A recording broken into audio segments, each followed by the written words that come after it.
Halo Sobat Mania, kembali lagi di BRC Official. Ada kabar menarik nih mengenai awal buruk dua raksasa Liga Indonesia, di BRI Super League. Persebaya Surabaya keok di kandang, sementara PSM imbang dramatis. Persebaya yang menjamu klub promosi, PSIM Yogyakarta, di Stadion Bung Tomo kalah 0-1. Sukses Ezekiel Vidal, menyelesaikan umpan Dede Sapari di menit ke-90+2, memastikan PSIM pulang dengan 3 poin. Sedangkan PSM, mereka kehilangan 2 angka, di Stadion Gelora B.J. Habibie, setelah jebol di detik-detik akhir pertandingan. Victor Detan membuka skor buat PSM, saat laga baru berjalan 7 menit, dan tampaknya akan memenangkan laga, meski tak bisa memainkan pemain asing barunya. Namun, Franca Carlos, membuyarkan pesta PSM. Ia mencetak gol penyama kedudukan, di menit ke-90+8, setelah memanfaatkan umpan Rosalvo. Di laga lainnya, Borneo menang 1-0, atas Bayangkara FC. Gol kemenangan Borneo, dicetak Mariano Peralta, pada menit ke-66. Menanggapi sanksi FIFA, yang berimbas tak bisa memainkan pemain asing yang baru direkrut, untuk kompetisi Super League 2025/2026. Dia meminta supporter datang ke stadion, untuk membantu klub dari masalah keuangan.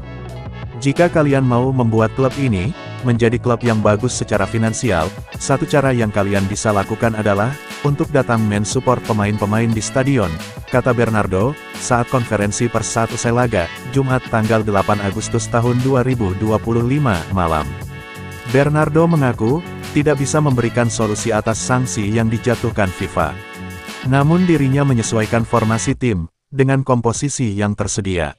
Kadang-kadang, memang kita tidak bisa mencari solusi atas sanksi FIFA. Ya, saya membuat 4 tim. Saya mengubah tim 4 kali hari ini, katanya. Pelatih asal Portugal itu mengatakan, dirinya frustasi dengan kondisi tim, yang masih disanksi FIFA.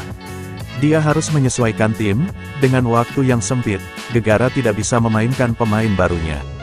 Tentu saja, kita merasa frustasi, karena kita mempersiapkan tim, dan setelah itu, kita harus mengubah tim 4 kali, imbuhnya.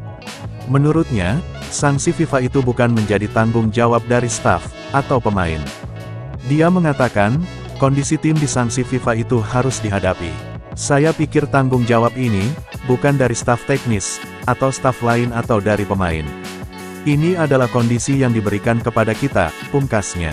Diketahui, PSM Makassar hanya menurunkan 2 pemain asing, pada laga pertama, Super League 2025/2026 kontra Persijap Jepara, di Stadion B.J. Habibie, Parepare, Jumat tanggal 8 Agustus tahun 2025. Bernardo mengandalkan pemain lokal muda. Dari informasi yang dihimpun, PSM Makassar, masih tertulis dalam daftar sanksi FIFA.